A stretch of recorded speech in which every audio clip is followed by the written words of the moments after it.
This one's going to be overtime for sure, says a colleague of the protagonist, Kafka Hibino. All right, let's get to it. Kafka Hibino announces to the Monster Sweeper crew. Yes, sir, his colleagues respond in unison. The members of the 3rd Division are met with a standing ovation from the citizens after their successful kaiju neutralization. We repeat, the kaiju that emerged today has been neutralized. To those in the affected areas, look out for yuju, residual kaiju. We repeat. The broadcast explains, gonna need the heat chainsaw over here, no good, the bone's too tough to cut through, Kafka Hibino yells to his colleague. Whoa, don't lift that just yet. If you move it, it'll... Kafka tries to utter before the kaiju's intestines explode. Gah! A colleague yells. Are you okay? Kafka runs to check on his colleague. As the dust settles, a second battle unknown to most begins. Kafka explains. It hurts, the wounded colleague yells. Over here, we need a stretcher, quick. Kafka shouts. These 3rd Division scenes are always such a dangerous mess. Makes it hard to tell the organs apart. With no standing ovations, no thanks, we fight an unsung battle against the kaiju, but man, oh man. Kafka mutters. He looks up at the enormous dead kaiju and sighs. They really expect us to finish this by the end of the week. Kafka, post-change, got a spot that needs filling, a manager demands. Where, sir? Kafka asks. Intestines, the manager states. Kafka's face twists in shock and annoyance. Not there. No. My condolences, bud, a colleague quips.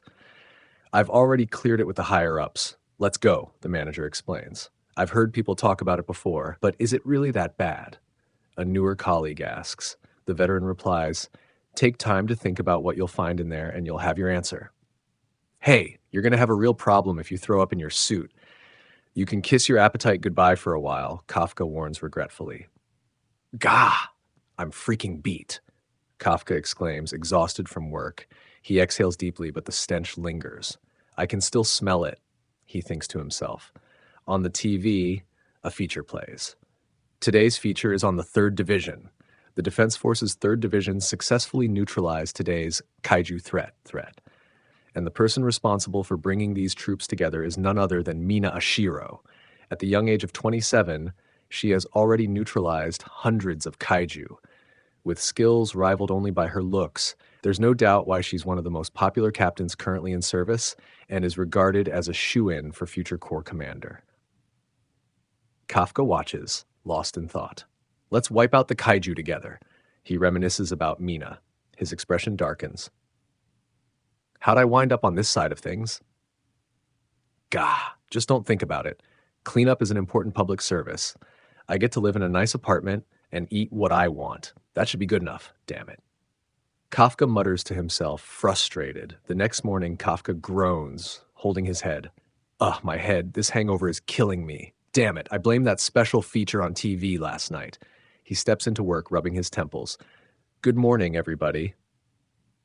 There you are. Hey, Kafka, come here. We got a new part-timer today. Leno Ichikawa says he's trying to join the Defense Force. A manager named Toku calls out. Toku grins, clapping Kafka on the back. This guy here tried to join once upon a time. Granted, he ended up calling it quits and became a permanent fixture around here, but still. He jests. Come on, Toku. You're making it awkward for the kid too, Kafka begins. How come? You gave up? Can I ask you why, sir?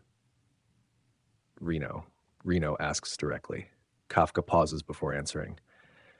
Well, I gave it my all, but I guess you could say the competition's pretty stiff. Everyone's got a limit, and I kind of crashed right into mine. You'll get what I mean when you get a little older. Reno's eyes narrow.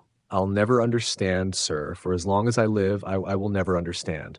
Not that I would want to understand either. I'm going to get suited up. Kafka blinks in surprise as Reno abruptly walks away. What? Here I thought the two of you would hit it off, Toku says, confused. Kafka grits his teeth. That's so unfair.